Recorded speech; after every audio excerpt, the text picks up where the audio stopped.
Okay, it's on. Hispanic immigrant woman. Hello, my name is Evelyn Hernandez. Hello, my name is Nareda Padilla. Today we are going to talk about Hispanic immigrant women. This project that we have created, this is a project that we have created to educate others about their history, culture, and why they have decided to migrate to the US. Now, this is also a project for the Freedom for Knowledge program over at North Central College. So let's begin. 1980s. Mexican families in the 80s would migrate to the United States, escaping poverty and political violence to seek better education, decent wages, and freedom of speech, among other privileges. Migration allowed Mexican women to become providers and have economic influence at home. Socially, the traditional Mexican woman becomes a Chicana feminist when she migrates. The Chicana movement. Chicana feminism emerged with its own distinctive approach to sexism and racism. Some Chicana feminists view machismo as an equally damaging stereotype. It was a legal organization to defend the legal rights of Mexican American women. It was initiated by Vilma Martinez and addressed issues of employment, health, education, and housing rights for Chicanas. La Mujer Obrera. The Bracero program brought thousands of Mexican workers into the United States. Policy changes in the U.S. The most influential legislation was passed in 1986 when the Reagan administration introduced the Immigration and Reform Control Act, IRCA. IRCA was an amnesty legislation that offered legislation for hundreds of thousands of undocumented immigrants residing in the United States. The shift to tougher enforcement led to the criminalization of undocumented immigrants. For instance, using fraudulent identification or someone else's social security number to work could lead to undocumented immigrants being charged with identity, theft, or felony charges resulting in imprisonment and deportation. For instance, the Bush years saw a dramatic increase in mass immigration, raids conducted by ICE. Meat packing factories and other processing plants were routinely raided by ICE agents in search of undocumented workers. Since January 2004, President Bush called for comprehensive immigration reform that would enhance border security, bring illegal aliens out of the shadows, establish a temporary worker program, hold employers accountable for the workers they hire, and facilitate the assimilation of new Americans. This gave citizenship to many undocumented Mexicans.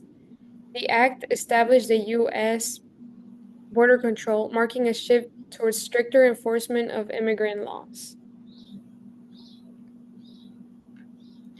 Later on, the Obama administration took a different and some would argue even more hardline approach to enforcing federal immigration laws. In 2013, 5 years into the Obama presidency, ICE conducted a total of 368,644 deportations. The United States Department of Homeland Security 2013. Critics of ICE's tactics have claimed that most of the individuals have seen deported do not fit the removal criteria set forth by the Department of Homeland Security. Obama laws also serve to reinforce social prejudices against Latino immigrants and codify beliefs regarding who should be entitled to social service and benefits. This resulted on a large diversion act, where immigrants are forced to seek new border crossings in increasingly extreme, violent, and unsafe environments in which women are the prime targets.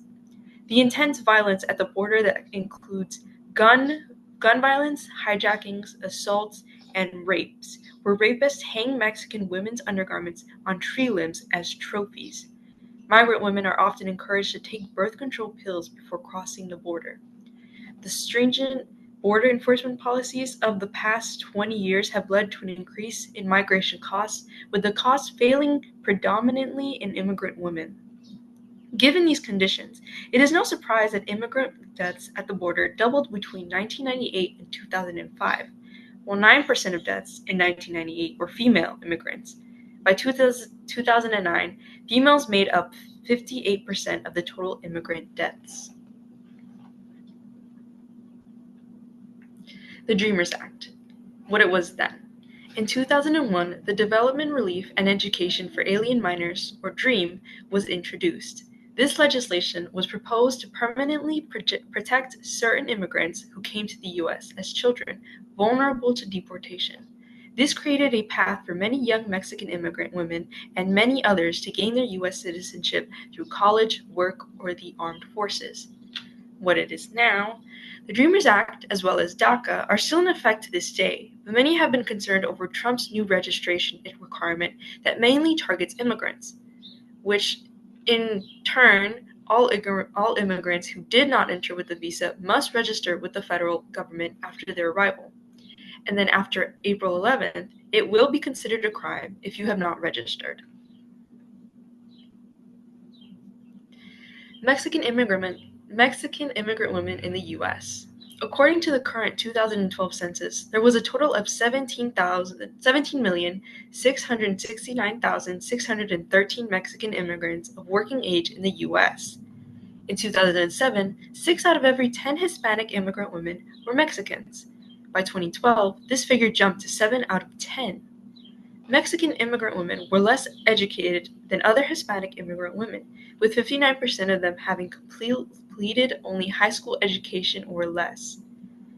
Immigrant Mexican women also had the highest fertility rates for all Hispanic immigrant women, with a rate of 106 births per thousand women. As more Hispanic immigrant women began arriving in the U.S. in the 1990s, they also began integrating into the labor force. The industries where most of these women are employed are also those where work is generally highly precarious, underpaid, and unsafe. Although there are no specific figures for Mexican immigrant women, the service industry has the highest number of Hispanic immigrant women workers. Most of these jobs are in the private sector where unionization rates are extremely low, being 6.7% compared to the public sector at 35.3%. Now, there are a reason why many Hispanic women have fled to the United States, one of them being machismo and gender fluence. Machismo, in its most simplest terms, is the belief that men are superior to women. In this, men immediately assume a dominant role, usually by exercising their control over women, leaving them to take over the role of the caregiver. Machismo has thrived through the Hispanic culture for the longest time, paving the way for gender-based discrimination that goes hand in hand with gender violence. It is no wonder that rates of gender violence have only been increasing since 2006, where women and girls are in constant danger, forcing them to seek protection from those who instigate these violent acts towards them, like their police force and even their state. Because of this, femicides have become more common all throughout Mexico. Now let's get into femicides a little more. All over Mexico, women and little girls as young as 3 have experienced heinous acts of violence towards them from men. This is referred to femicides, the systemic murder towards women because they are women. It's approximated that 3 women in Mexico will have been abused in the next 10 minutes, and 10 femicides will have taken place by the end of the day. Due to this reason, many soon-to-be Hispanic immigrant women would have fled Mexico to the United States to seek refuge from the overbearing control and assault that looms over Hispanic women. However, escaping from violence altogether is not easy, as the asylum process is complex, challenging, and much too time-consuming.